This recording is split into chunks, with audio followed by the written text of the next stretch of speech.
बस एक रात और दोस्तों, एक रात की नींद और ले लो और कल होगा यहां पर अगली रात में तांडव यूरोपा लीग के फाइनल में। जब सामने होंगी तो ऐसी टीमें जिनका प्रीमियर लीग सीजन तो रहा है बहुत ज़्यादा खराब, लेकिन यूरोपा लीग में से जो भी जीत कर यहां पर अपना सीजन एक ट्रॉफी के साथ एंड करेगा उसको मिलेगा ticket to Champions League for next season.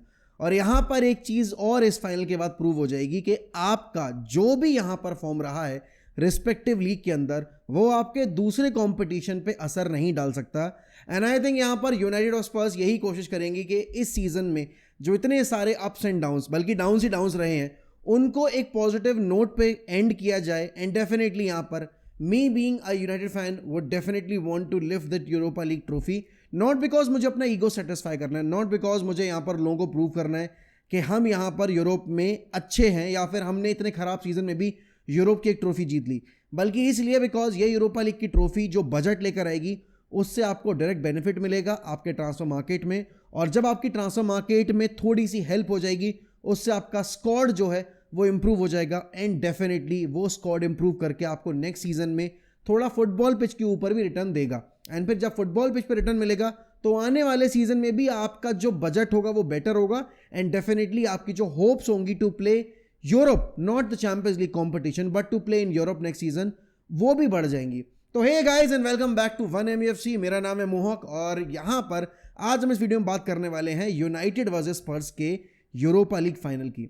अब देखो क्या है, अगर मैं हेड टू हेड रिकॉर्ड्स की बात करूं इन दोनों टीमों के बीच में सिंस अप्रैल 2023, तो यूनाइटेड और स्पर्स 6 बार एक दूसरे के सामने टकराए हैं और 6 के 6 बारी यहां पर यूनाइटेड ने या तो ड्रॉ खेला है या फिर उनको हार का मुंह देखना पड़ा है। तो मतलब पिछले 6 मीटिंग जो रहे हैं उसमें से 2 बारी यहां पर यूनाइटेड ने जैसे तैसे करके ड्रॉ निकाला है और 4 बारी उनको हार का मुंह देखना पड़ा है। वहीं अगर मैं यहां पर पिछले 3 फिक्चर्स की बात करूं तो उसमें तो यूनाइटेड का और ज्यादा बुरा हाल रहा है, बिकॉज लास्ट 3 फिक्चर इसी साल के यूनाइटेड ने जो खेले स्पर्स के अगेंस्ट, तीनों के तीनों फिक्चर यूनाइटेड हारी है और उनमें से 2 फिक्चर्स में तो यूनाइटेड अपना गोल स्कोरिंग चार्ट पे खाता भी नहीं खोल पाई। तो डेफिनेटली यहां पर वो एंज पोस्टेकोग्लू का जो स्टेटमेंट आया है that I always win something in my second season, उसका प्रेशर और ऐड हो जाता है इस यूरोपा लीग फाइनल से पहले। बिकॉज अब क्या है, we will not be playing Tottenham Hotspurs, we will be playing Ange Postecoglou का वो स्टेटमेंट। क्योंकि अगर यहां पर स्पर्स ने यूनाइटेड को यूरोपा लीग का फाइनल हरा दिया तो लोग ये बात कम करेंगे कि कैसे स्पर्स ने 1984 के बाद अपना जो सूखा था यूरोपियन ट्रॉफीज का वो एंड कर दिया, वो भी अगेंस्ट मैनचेस्टर यूनाइटेड। लोग इसके बारे में ज़्यादा बात करेंगे कि देखो एंज पोस्टेकोग्लू ने कॉन्फिडेंटली ये चीज़ बोली थी कि मैं कुछ ना कुछ तो इस सीजन स्पर्स के साथ जीतूंगा ज़रूर, भले ही पिछले 17 साल में उनकी जो भी हिस्ट्री रही हो, लेकिन मैं उस हिस्ट्री को चेंज करूंगा। तो yes we will be playing against Spurs, लेकिन moreover then that I think that we will be playing against that statement came from Ange Postecoglou at the start of the season, जब उनकी press conference में उनसे सवाल पूछा गया था। अब देखो क्या है, यूनाइटेड और स्पर्स ने सीजन में यूरोपा लीग कैंपेन खेली है और दोनों ही टीमें फाइनल तक पहुंची हैं, जिसमें से कि अगर मैं स्पर्स का रूट टू फाइनल देखूं कंपैरेटिवली इजी रहा है, बिकॉज उनको एजे अल्कमार वगैरह फेस करनी पड़ी हैं। फ्रैंकफर्ट के अगेंस्ट यहाँ पर अगर देखोगे तो भी वो गिरते पड़ते जीते थे और पिछले मैच में भी it was a tough fixture for them. United on the other hand have face मेरे हिसाब से यूरोप की वो टीम्स जो ज़्यादा डिफिकल्ट थी यहाँ पर इस सीजन के यूरोपा लीग कैंपेन को देखते हुए। दोनों टीमों के पास एडवांटेज ये रहा कि लास्ट ईयर तक कंपटीशन का मॉडल अलग हुआ करता था। चैंपियंस लीग के ग्रुप स्टेज से जो टीमें एलिमिनेट होती थी थर्ड पोजीशन फिनिश करके, वो आती थी यूरोपा लीग में और फिर वो खेलती थी क्वालिफायर्स, और फिर उनमें से अगर वो क्वालिफायर्स जीतकर आगे आती थी तो कंपटीशन का लेवल ऑब्वियस सी बात है बढ़ जाता था, क्योंकि वो टीमें आपकी चैंपियंस लीग में पार्टिसिपेट करके आ रही थी, they were playing against the best clubs. लेकिन हाँ, अब रूल्स चेंज हो चुके हैं, यहाँ पर फॉर्मेट चेंज हो चुका है और इस वजह से यहाँ पर थोड़ी सी लीनियंसी रही इन दोनों टीमों के लिए और इस वजह से इनको इस चीज़ का बेनिफिट भी मिला। लेकिन यहाँ पर अगर आप टीम्स देखोगे जो यूनाइटेड ने फेस की हैं सीजन में, तो आपने पोर्तो फेस की, आपने फेनेरबाचे फेस की, देन आपने यहाँ पर अगर आप देखोगे जब आप नॉकआउट फेज में आए हो आपने रियल सोसिएदाद फेस की, ओलंपिक लियोन फेस की, एंड देन लास्ट जो आपका मैच था सेमीफाइनल में उसमें आपने एथलेटिक बिल्बाओ फेस की। तो this hasn't been an easy road to finals for Manchester United. 14 मुकाबलों में से 14 मुकाबलों में अनडिफीटेड गए हो आप और 14 के 14 मुकाबलों में आपने कम से कम 1 गोल जरूर स्कोर किया है। अब ये वही यूनाइटेड की टीम है जिसका जीडी अगर आप देखोगे प्रीमियर लीग में तो -12 का है और वही सेम यूनाइटेड ने यहाँ पर 3 क्लीन शीट भी रखी हैं एंड उसके साथ ही साथ यहाँ पर 34 गोल भी स्कोर किए हैं। तो आप समझ सकते हो यहाँ पर कि यूनाइटेड ने इस पूरे यूरोपा लीग कैंपेन में अपना अलग ही रूप दिखाया है, वो रूप जो वो प्रीमियर लीग में नहीं दिखा पाए। अब अगर मैं यहाँ पर ऑब्वियस सी बात है रिकॉर्ड्स की बात करूंगा तो उसमें एक रिकॉर्ड है जो कैसेमीरो के नाम पर है, और वो ये है कि कैसेमीरो ने आज तक कोई भी यूरोपियन कप का फाइनल नहीं हारा है। मैं इसमें यूएफए सुपर कप इंक्लूड नहीं कर रहा हूं, मैं एक लॉन्गर फॉर्मेट वाला जो कंपटीशन होता है जिसमें आपके स्टेजेस होते हैं, मैं उस कंपटीशन के फिनाले की बात कर रहा हूं। और यहां पर अगर आप दूसरी तरफ देखोगे तो आंद्रे ओनाना ने आज तक कोई भी यूरोपियन कप का फाइनल नहीं जीता है। तो मतलब वो कहते हैं ना कि हम अपने ही घर के अंदर एक जगह बहुत ज़्यादा होप देख रहे हैं और एक जगह यहाँ पर देख रहे हैं कि भाई बिल्कुल ही होपलेस सिचुएशन है। अगर आप यहाँ पर रीसेंट रिकॉर्ड की बात करोगे या फिर एक जो सिनेरियो चल रहे हैं इस सीज़न के अंदर, उसमें आप यहाँ पर डिस्कस करोगे कि देखो इस साल में आपकी न्यूकासल ने इतने साल का जो सूखा था अपना वो ख़त्म किया when they defeated Liverpool in the Carabao cup final. उसके साथ ही साथ यहाँ पर लिवरपूल ने इतने साल का जो वेट था उनका कि भाई वो 20th लीग टाइटल कब आएगा कब आएगा कब आएगा, कब वो यूनाइटेड के लीग टाइटल्स की बराबरी करेंगे, लिवरपूल ने वो कर लिया। क्रिस्टल पैलेस ने अपनी 119 साल की क्लब हिस्ट्री में पहला यहाँ पर मेजर टूर्नामेंट जीता है, मेजर ट्रॉफी जीती है by defeating man city in the FA cup final. उसके साथ ही साथ यहाँ पर अगर आप देखोगे हैरी केन ने अपनी करियर की पहली ट्रॉफी जीत ली। 14 साल का लंबा करियर रहा है यहाँ पर हैरी केन का, और 14 साल के लंबे करियर में उनकी ये पहली ऑफिशियल ट्रॉफी थी प्रोफेशनल करियर की। उसके बाद यहाँ पर अगर आप देखोगे तो आपकी मतलब इस सीजन में जो नॉटिंघम फॉरेस्ट को हम रेलीगेट होते देख रहे थे, वो नॉटिंघम फॉरेस्ट इस साल में प्रोबेबली शायद चैंपियंस लीग खेले। चैंपियंस लीग नहीं खेलेगी तो कम से कम कॉन्फ्रेंस लीग तो वो खेल ही रहे हैं, अगर वो यूरोपा लीग नहीं खेल पाते हैं तो। और ये सारी चीज़ें ना एक ही तरफ इशारा कर रही हैं, दैट इज़ कि भाई टॉटनहम हॉटस्पर्स का ये साल हो सकता है। तो जब मैंने कहा ना कि हम यहाँ पर स्पर्स के अगेंस्ट नहीं, हम यहाँ पर इन सिनेरियोज के अगेंस्ट एंड डेफिनेटली यहाँ पर हम आपके एंज पोस्टेकोग्लू के स्टेटमेंट के अगेंस्ट खेलेंगे, तो वो बिल्कुल सही था। अगर आप यहाँ पर बात करोगे स्क्वाड की, दोनों टीमों के क्या एब्सेंटीज होने वाले हैं, तो यहाँ पर देखो दोनों टीमों का बहुत ही इंजरी रिडन करियर ये यहाँ पर पूरा सीजन रहा है। आपके कुलुसेव्स्की अवेलेबल नहीं होंगे, आपके जेम्स मैडिसन अवेलेबल नहीं होंगे। यूनाइटेड के लिए डिले डाउटफुल हैं, लेनी ओरो माइट बी बैक, और उसके बेसिस पर हम अभी यहाँ पर टीम भी डिस्कस करेंगे कि क्या यहाँ पर बेस्ट पॉसिबल 11 होनी चाहिए कल के फिनाले के लिए। उसके साथ ही साथ हमारे पास लिसांद्रो मार्टिनेज नहीं है बिकॉज वो आउट इंजर्ड है। हमारे पास जोशुआ ज़र्क्ज़ी नहीं है बिकॉज उनको भी इंजरी हुई है। एंड यहाँ पर आपको पता है कि हमने अपने प्लेयर्स लोन भी कर दिए, तो हमारे पास वो शॉर्ट कमिंग्स भी हैं। Diego Dalot is also not available, although अभी वो ग्रुप के साथ ट्रेनिंग कर रहे हैं, but he won't be there in the final. तो यहाँ पर यूनाइटेड और स्पर्स दोनों ही बैकफुट पर हैं। एंड अगर आप यहाँ पर देखोगे फॉर्म वाइज दोनों ही टीमों ने अपना आखिरी मैच हारा है। वहाँ पर आपकी स्पर्स एस्टन विला के अगेंस्ट हार कर आ रही है पिछला मुकाबला प्रीमियर लीग का, और यहाँ पर यूनाइटेड चेल्सी के अगेंस्ट यहाँ पर एक tight fixture, one of the worst fixtures of this season अगर मैं बात करूँ, वो हार के आई है 1-0 की स्कोर लाइन पे। मार्को कुरिया ने वो गोल स्कोर किया।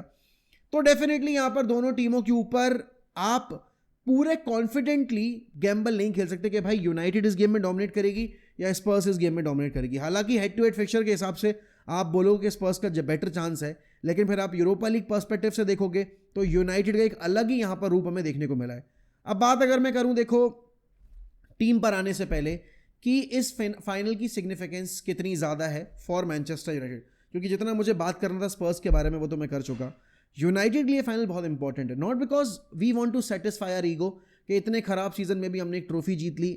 हमें यहाँ पर किसी को जवाब नहीं देना है, हमें यहाँ पर किसी को ये नहीं बताना है कि भाई देखो ट्रॉफी जैसे जीती जाती हैं, लेकिन हमें ट्रॉफी जीतनी ज़रूरी इसलिए है इस सीज़न में यूरोपा लीग, बिकॉज आपको बजट जो चाहिए है ट्रांसफर मार्केट में स्पेंड करने के लिए, वो बजट तभी पॉसिबल है, वो प्लेयर्स ला पाना तभी पॉसिबल हो पाएगा जब आप यहाँ पर यूरोपा लीग जीतोगे और आपको रोड टू जो टिकट टू आपका चैंपियंस लीग है वो मिलेगा। क्योंकि देखो जब आपको पैसा मिलेगा यहाँ पर यूरोपा लीग जीतने से, उसको आप यूज़ कर पाओगे ट्रांसफर मार्केट में प्लेयर्स लाने के लिए। एंड डेफिनेटली जब आप ट्रांसफर मार्केट में जाओगे तो आप ये भी बताओगे कि हमने इतना खराब सीजन जरूर प्रोड्यूस किया प्रीमियर लीग में, लेकिन उसके बावजूद हमने यहाँ पर यूरोपा लीग जीती, और यूरोपा लीग जीतकर हम चैंपियंस लीग जा रहे हैं। तो जितने भी यहाँ पर प्लेयर्स आपके एंड से ये डिमांड रखेंगे कि भाई मुझे खेलना है चैंपियंस लीग, तो चैंपियंस लीग आपके पास है या नहीं है, तो वो फिर आपके पास पावर होगी नेगोशिएशन में ये चीज़ पुटअप करने की। दूसरी चीज़ यहाँ पर ये यूरोपा लीग की ट्रॉफी आपके इस बहुत ही खराब सीजन में, जो आपकी हिस्ट्री का सबसे खराब सीजन रहा है जब से प्रीमियर लीग शुरू हुई है, उसमें आपके पास कुछ होगा सैल्वेज करने के लिए।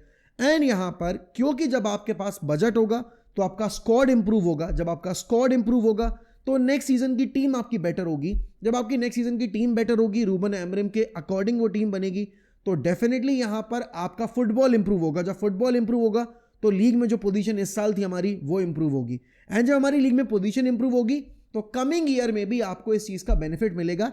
जब आप ट्रांसफर मार्केट में, जो बिग ट्रांसफर मार्केट आपकी समर विंडो की होगी 2026-27 सीजन के लिए, उसमें भी आपको इस ट्रॉफी का बेनिफिट डेफिनेटली मिलने वाला है। तो यहां पर यह सीजन सिर्फ इंपैक्ट नहीं होगा, यह सीजन आपका सिर्फ बेटर नहीं होगा या आने वाली कमिंग विंडो बेटर नहीं होगी, आपका उसके अगली जो आपकी विंटर विंडो होगी और उसके अगली जो आपकी समर विंडो होगी वो भी यहां पर इस रिजल्ट से इंपैक्ट डेफिनेटली होगी। अब यहां पर अगर आप मैनेजर पर्सपेक्टिव से देखोगे तो देखो रूबन एमरिम के ऊपर प्रेशर तो है, क्योंकि कोई मैनेजर यहां पर जितने भी बार यहां पर यूनाइटेड को मैनेज करके गया है, चाहे आप यहां पर ओले गुनार सोल्शायर की बात करो, एरिक टेन हैग की बात करो, आप जोसे मोरिनो की बात करो, एलवीजी की बात करो, या फिर आप यहां पर डेविड मॉयस की बात करो या रैल्फ रैनिक की बात करो, इनमें से कोई भी मैनेजर का रिकॉर्ड इतना ज़्यादा खराब नहीं रहा है कि यूनाइटेड यहां पर 40 पॉइंट भी इकट्ठे नहीं कर पाई प्रीमियर लीग कैंपेन में, जहां पर हमने 18 लीग मैचेस हारे हैं आपके प्रीमियर लीग कैंपेन में। अगर हम एस्टन विला वाला फिक्चर यूरोपा लीग के बाद हार जाते हैं तो हम 19 गेम हार जाएंगे, और मुझे इसमें कोई शक भी नहीं है कि हम हार भी सकते हैं वो गेम, इर्रिस्पेक्टिव ऑफ जो भी होगा यहाँ पर आपके यूरोपा लीग के फाइनल में। लेकिन यहाँ पर मैं बस एक चीज़ बोलना चाहूँगा सारे यूनाइटेड फैन से, बाकी लोगों से मुझे देखो उतना ज़्यादा फर्क नहीं पड़ता, मैं अपने फैन बेस से यहाँ पे बात करना चाहूँगा। Whatever will happen in the Europa League final, that should not change the fact that we need to stand by the manager, because आप हर समर मार्केट से पहले या फिर आप हर 6 महीने के बाद या फिर आप हर 18 महीने के बाद मार्केट में उतरकर नया मैनेजर नहीं ला सकते और एक्सपेक्ट कर सकते कि आपको ओवरनाइट सक्सेस मिल जाएगी या फिर आपके क्लब में स्टेबिलिटी आ जाएगी। यहां पर आपको देखना पड़ेगा लिवरपूल ने कैसे क्लब को बैक किया था, यहां पर आपको देखना पड़ेगा कि आप जो अभी पोजीशन में बैठे हुए उसके पीछे के रीजंस क्या रहे हैं। उसके पीछे का सबसे बड़ा रीजन ये रहा है कि आपने किसी भी मैनेजर को, चाहे वो जैसा भी करता रहा हो, टाइम नहीं दिया अपनी टीम को बिल्ड करने का, अपनी आइडेंटिटी बिल्ड करने का। अब यहां पर क्योंकि ये नई मैनेजमेंट है, नई मैनेजमेंट को एक अपना बंदा चाहिए था, इसीलिए वो रूबन एमरिम को लेकर आए, इसीलिए उन्होंने पूरा बैकरूम स्टाफ चेंज कर दिया। अब रूबन एमरिम को जो लेकर आए हैं तो उनको कम से कम यहां पर एक समर विंडो प्रॉपर देनी पड़ेगी, क्योंकि आप यहां पर पिछले समर विंडो में टेन हैग को बैक करके आए थे, आपने रूबन एमरिम को इंट्रोड्यूस तब किया भी नहीं था, एंड जब आप रूबन एमरिम को लेकर आए नवंबर में तो आपके पास फंड्स नहीं थे विंटर मार्केट में इन्वेस्ट करने के लिए। तो डेफिनेटली यहां पर आपका जो एक स्टेटस जो आप बिल्ड करना चाह रहे थे, एक स्टेटमेंट जो आप देना चाह रहे थे रूबन एमरिम के साथ सिंस हिज अपॉइंटमेंट, वो बैकफायर कर गया, क्योंकि आपने रिजल्ट्स तो प्रोड्यूस किए ही नहीं। अब यहां पर यूरोपा लीग अगर हम हार जाते हैं एंड अनफॉर्चुनेटली स्पर्स को ट्रॉफी देने वाली टीम हम बन जाते हैं, आई थिंक फिर हमें वो बैंटर्स, वो ट्रोल्स एक्सेप्ट करने पड़ेंगे, भले ही हमें वो पसंद आए ना आए, बिकॉज अभी वो सिचुएशन हमारी है कि अगर यूरोपा लीग जीतेंगे तो हम चैंपियंस लीग जब खेलेंगे तो इस सीज़न की रेलेवेंस हमारे लिए कुछ नहीं है। और मैं सही बताऊं, अगर हम यूरोपा लीग जीत जाएंगे मुझे फ़र्क भी नहीं पड़ेगा कि हमने सीज़न में प्रीमियर लीग में क्या किया, बिकॉज अल्टीमेटली हम सबको पता था कि ये सीज़न डिफिकल्ट होगा जब हमने एरिक टेन हैग को शुरू में ही मैचेस हारते देखा था। हाँ, इस बात का अंदाज़ा नहीं था कि इतना खराब होगा कि हम रेलीगेशन जोन के पास बैठे होंगे, 16वीं पोजीशन पे बैठे होंगे। लेकिन यहाँ पर हमें यह भी समझना पड़ेगा कि यूरोपा लीग जीतकर भी हम वही कंपटीशन खेलेंगे जो यहाँ पर आपकी टॉप 5 टीम्स खेलने वाली हैं प्रीमियर लीग की टेबल में फिनिश करने के बाद। तो डेफिनेटली एक ऑब्जेक्टिव हमारा जो था वो फुलफिल होगा, that is to reach the semi, आपके यहाँ पर चैंपियंस लीग का अगले सीजन का आपकी जो लीग फेज होगी उसमें। उसके बाद यहाँ पर हाँ, हमारा जो फंड था वो कट शॉर्ट होगा डेफिनेटली, बिकॉज अगर हम higher up the table finish करते हमें ज़्यादा पैसा मिलता। अब यहाँ पर क्योंकि हम यूरोपा लीग जीतेंगे, यूरोपा लीग और चैंपियंस लीग खेलने में बहुत डिफरेंस होता है। यूरोपा लीग का जो सोर्स ऑफ रेवेन्यू है या फिर आपका विनर्स अमाउंट है वो बहुत कम है कंपैरेटिवली अगर मैं देखूं चैंपियंस लीग के मुकाबले। तो डेफिनेटली वहाँ पर हमें एक हिट ज़रूर लगी है, लेकिन अल्टीमेटली जो हम सिचुएशन फेस कर रहे हैं अभी, कुछ भी पैसा हमारे लिए बहुत बड़ा पैसा होगा वो हमारा फुलफिल हो जाएगा।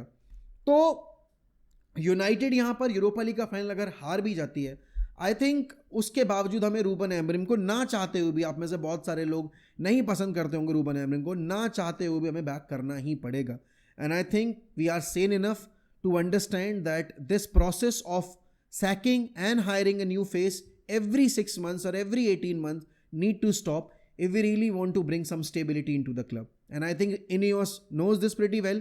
कुछ रिपोर्ट्स ये भी थे कि भाई Ruben Amorim wanted to leave जनवरी में ही, जब उसने देखा कि रिजल्ट्स नहीं आ पा रहे हैं, बट आई थिंक वो सिर्फ एक इमेज क्रिएट करने वाली बात है, रूबन एमरिन को एक थोड़ा सा बेटर वे में पुटअप करने वाली बात हो गई, थोड़ा सा मीडिया एजेंडाज वगैरह जो अगेंस्ट जाते हैं उनका नैरेटिव चेंज करने वाली बात है। बट यस, अब बात करना चाहता हूँ मैं यहाँ पर कि हमारी क्या टीम होनी चाहिए, हमारा क्या अप्रोच होना चाहिए मैच में, और कैसे हम ये मुकाबला जीत सकते हैं। देखो, जीतने का तो एक ही सही आंसर होगा, and that is by out scoring the opponent. Obviously यहाँ पर फुटबॉल मैचेस आपके बिना गोल स्कोर के जीते नहीं जा सकते। अगर आप सोच रहे हो कि भाई फाइनल जीत लोगे आप पेनल्टी शूटआउट में जाके, इतना लेट ले जाकर हम देख चुके हैं ऑलरेडी। गिडाइंस में क्या हुआ था जब डेविड डेया के सामने 11 पेनल्टीज पड़ी और डेविड डे उन 11 पेनल्टीज में से एक भी नहीं रोक पाए थे। तो we don't want to face that situation, that horrors of that final are still very fresh in our mind and in our heart. I don't want to face that situation once again. Regular time में हारेंगे, I can accept that, but अगर आप देखो वो जो एक champions league का जो टिकट हम लेना चाह रहे हैं, अगर वो हम चैंपियंस लीग के टिकट को लूज करते हैं पेनल्टी शूटआउट में जाकर, that would be the massive heart break. तो मैं वहाँ नहीं जाना चाहता। टीम सिंपल है, ओनाना ही खेलेंगे इर्रेस्पेक्टिव ऑफ हम क्या सोचते हैं, क्योंकि ओनाना और बाइंदर दोनों ही इक्वल लेवल पे खराब गोलकीपर्स हैं। बट ओनाना के पास एक्सपीरियंस है यूरोपा लीग फाइनल खेलने का, चैंपियंस लीग फाइनल खेलने का, तो यहाँ पर विच पुट्स हिम इन मेरे हिसाब से in a much better situation comparison to that of Bayindir. उसके बाद अगर आप यहाँ पर 3 एट द बैक सिस्टम की बात करोगे, उसमें 3 सेंटर बैक्स कौन होंगे हमारे? आई थिंक लेनी ओरो will start for sure. I can see लेनी ओरो starting the game. Then alongside him, I can see Harry Maguire starting the game. And surprisingly, I don't want to name that player, but I feel Luke Shaw will be the guy who will be playing as a left centre back. Probably, if it's not Victor Lindelof or if it's not यहाँ पर Matthias de Ligt. अगर de Ligt नहीं खेलेगा, मेरे हिसाब से ज़्यादा possibility इस चीज़ की है कि शायद यहाँ पर आपके लूक शॉ स्टार्ट करेंगे। बट ये मेरा प्रेडिक्शन है, हो सकता है यहाँ पर आपके रूबन एमरिम de Ligt की जगह पर अगर नहीं de Ligt खेलते हैं तो आपके विक्टर लिंडलॉफ को स्टार्ट दे देंगे, क्योंकि Victor Lindelof was decent against athletic club. But I feel more confident with Luke Shaw because Luke Shaw left centre back पर अंडर 10 एक अच्छा डिलीवर कर चुके हैं। लेफ्ट विंग बैक और राइट विंग बैक की बात आएगी तो डेफिनेटली यहाँ पर आपको माजुरी को खिलाना पड़ेगा as a right wing back and as a left wing back. भले ही हम वहाँ पर थोड़े से वीक ज़रूर हों, बट हमें पैट्रिक डोरगू को ही खिलाना पड़ेगा। हैरी अमास कहीं ना कहीं वो फिजिकलिटी लैक करते हैं। मिडफील्ड पिवट की बात आएगी, you have to play dirty, you have to win those tactical fouls and you have to play compact. तो यहाँ पर आपको उगार्ते और कैसेमीरो को दोनों को खिलाना ही पड़ेगा। मुझे पता है बहुत सारे लोग यहाँ पर इस चीज़ के फेवर में नहीं होते कि भाई हम उगार्ते और कैसेमीरो दोनों को क्यों खिलाएं, क्योंकि ऑब्वियस सी बात है यहाँ पर आपके पास फिर एक बॉल कैरियर की कमी हो जाती है। उगार्ते और कैसेमीरो दोनों ही आपके ट्रेडिशनल बॉल कैरियर्स नहीं है, दोनों ही डिसरप्टर्स हैं। हालांकि आज की अगर मैं कैसेमीरो की पोजीशन की बात करूँ थोड़ा एडवांस रहती है, but still Casemiro still a central defensive midfield player, right.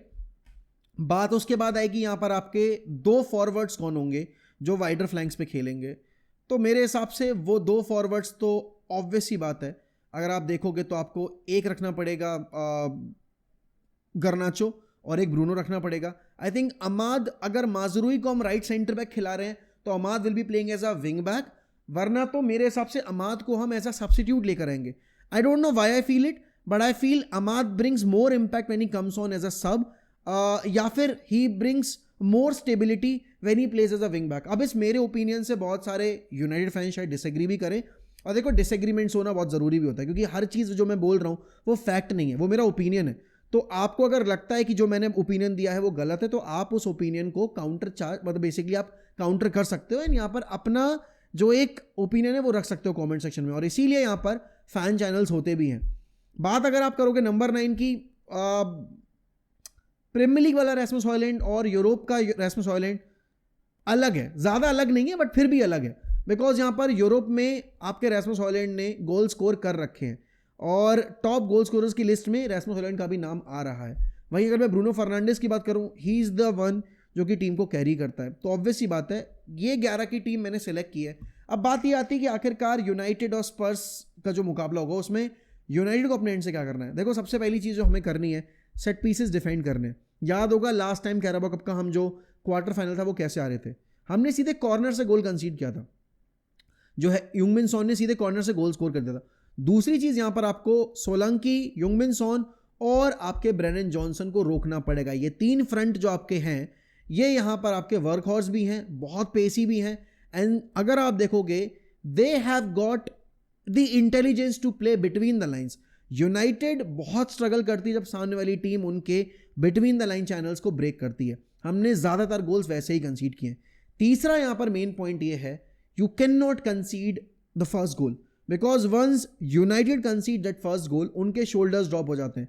मतलब इसका प्राइम एग्जाम्पल अभी पिछला गेम ही है जहाँ पे चेल्सी और यूनाइटेड दोनों ही इक्वली खराब खेल रहे थे, बट चेल्सी ने वो गोल स्कोर करके ना पूरा मोमेंटम शिफ्ट कर दिया. एंड जैसे ही गोल स्कोर हुआ है तब तक जो यूनाइटेड डिफेंसिवली सॉलिड लग रही थी, उसके बाद यूनाइटेड ने अपने गैप्स जो थे वो ओपन अप करने शुरू कर दिए. वो चीज़ हम अफोर्ड नहीं कर सकते हैं. पहला गोल वो भी इनिशियल 20-25 मिनट्स में तो हम बिल्कुल कंसीड नहीं कर सकते बिकॉज वहां से पूरा मेंटालिटी डाउन चला जाएगा. If you go 1-0 down in the initial half of the final of a European competition, that takes a toll on your mentality. और हमारे प्लेयर्स की मेंटालिटी तो वैसे भी बहुत ज़्यादा श्रूड है. उसके बाद यहाँ पर better at crosses, you have to defend crosses. आपके अगेंस्ट अगर आप देखोगे इस सीजन में फेनेरबाचे ने वो यहाँ पर टैक्टिक्स यूज़ की है, यहाँ पर आपके अगेंस्ट वो टैक्टिक्स आपके पोर्तो ने यूज़ की है, ट्वेंटे ने यूज़ की है, प्रीमियर लीग में सारी टीमों ने यूज़ की. अगर आप देखोगे क्या नॉटिंघम फॉरेस्ट, क्या ब्रेंटफोर्ड, क्या ब्राइटन, या फिर क्या यहाँ पर आपकी अगर आप लिवरपूल की बात करोगे, क्रॉसेस पर आपको बेटर होना पड़ेगा, राइट.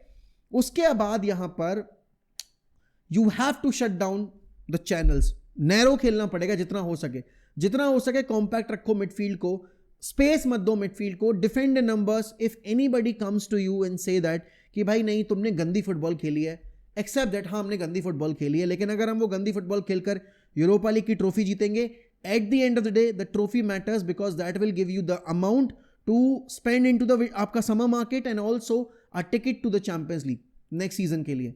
अब देखो क्या है कि उनके पास बहुत अच्छे प्लेयर्स हैं. Udogie is a fantastic player, Pedro Porro offensively he is a fantastic player. Spurs और यूनाइटेड में जो मेन डिफरेंस रहा है वो ये रहा है कि दोनों टीमें डिफेंसिवली बहुत ज़्यादा खराब रही हैं. स्पर्स डिफेंसिवली ज़्यादा खराब रही है. जीडी के मुकाबले में यहाँ पर आपको लग रहा हो कि यूनाइटेड ज़्यादा खराब रही है, लेकिन यहाँ पर स्पर्स ने बहुत गोल कंसीड किए.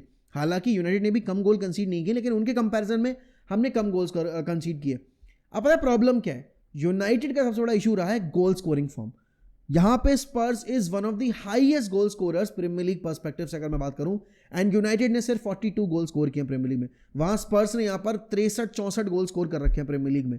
तो आप समझ सकते हो कि सीधे सीधे 20 गोल का जो डिफरेंस है वही एक रीजन रहा है यहाँ पर क्यों यूनाइटेड इतना नीचे बैठी हुई है. क्योंकि जो मैचेस वो ड्रॉ किए हैं, जो मैचेस यहाँ पर वो हारे हैं, वो 1-0 की स्कोर लाइन से हारे हैं या 2-1 की स्कोर लाइन से हारे हैं, बिकॉज हमने यहाँ पर गोल स्कोर नहीं कर पाए. तो एक चीज जो आपको मेक श्योर करनी है, you don't have to basically give the space to the Spurs players.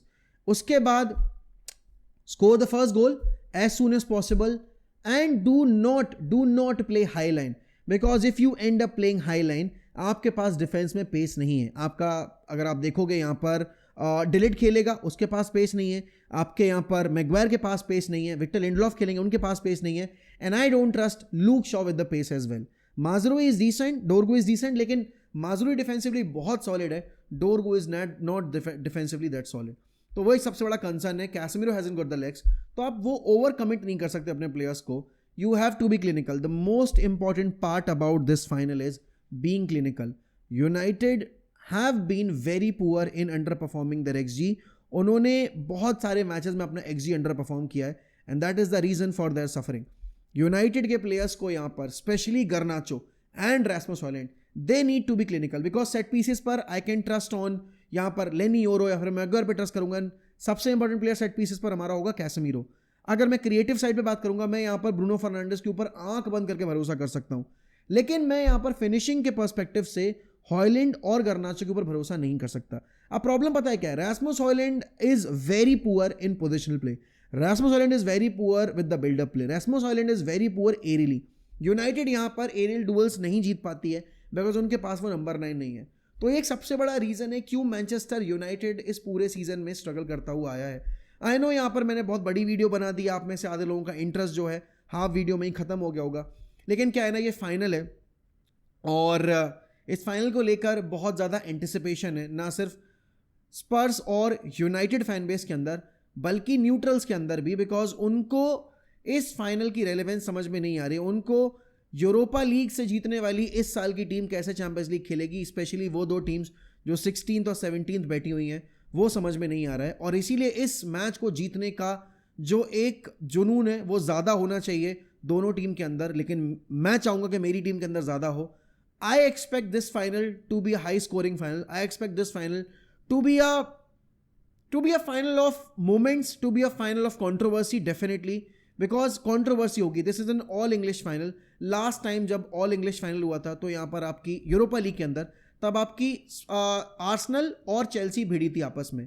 United ने जब आखिरी यहाँ पर ऑल इंग्लिश फाइनल खेला था आपके यूरोपियन कंपटीशन का, तब उन्होंने चेल्सी को हराया था 2008 में। ये वही साल था जब यहाँ पर आपकी स्पर्स ने कैराबाओ कप जीता था। तो दोनों टीमों का अगर आप देखोगे सिनेरियो रहा है जहाँ पर उनके एंड पे उन्होंने सर्टेन सिनेरियोज के अंदर ट्रॉफी लिफ्ट की है।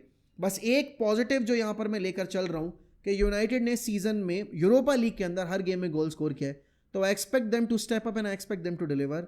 बाकी देखो यार, irrespective of the result, I will be here no matter what the people might be saying about me, about my opinions, you know about it, what I'm talking about. Also, I will not stop backing the club. I will not stop, making videos about Manchester United. I will not stop doing the watch-alongs because ये season गया, इस season की जो suffering है वो यहाँ पर अभी ताज़ा रहेगी हमारे मन में। लेकिन अगर हम यूरोपा लीग जीत जाएंगे, आई डोंट इवन केयर हमने प्रीमियर लीग में क्या किया, because as long as we are playing the Champions League, as long as we are able to improve the squad, that is all what I care about. Next season में I would expect my team, I would expect my manager to do well. But एक चीज़ याद रखना, United और Spurs fan, even if Spurs end up winning the title, they will thoroughly deserve to win the Europa League title and they will thoroughly deserve to play the Champions League because they have been doing great in the Europa League campaign. और जो rules UEFA ने set किए हैं उसके according वो यहाँ पर qualify करके जा रहे हैं। अब जिसको बजना है वो बचता रहे, उससे फर्क नहीं पड़ता। बट येस, अब the fucking Reds, glory glory Man United. रात में डेफिनेटली लाइव स्ट्रीम करूंगा, बात करूंगा और ज़्यादा दिल खोल के इस पूरे फिक्चर के बारे में, मुझे क्या लगता है। एंड डेफिनेटली बॉयज़, देखो यूनाइटेड के प्लेयर्स आएंगे जाएंगे, मैं शायद आज हूँ कल नहीं रहूँगा, but the club will stay forever. Keep supporting the club, keep supporting the manager, be proud that you support a club that has got some history, that has been winning trophies, although we cannot say the same about us in the Premier League. But yes, I'm very proud of my club. I might not be proud of the players, but I'm very proud of the club that I support. Glory, glory, man of the fucking Reds.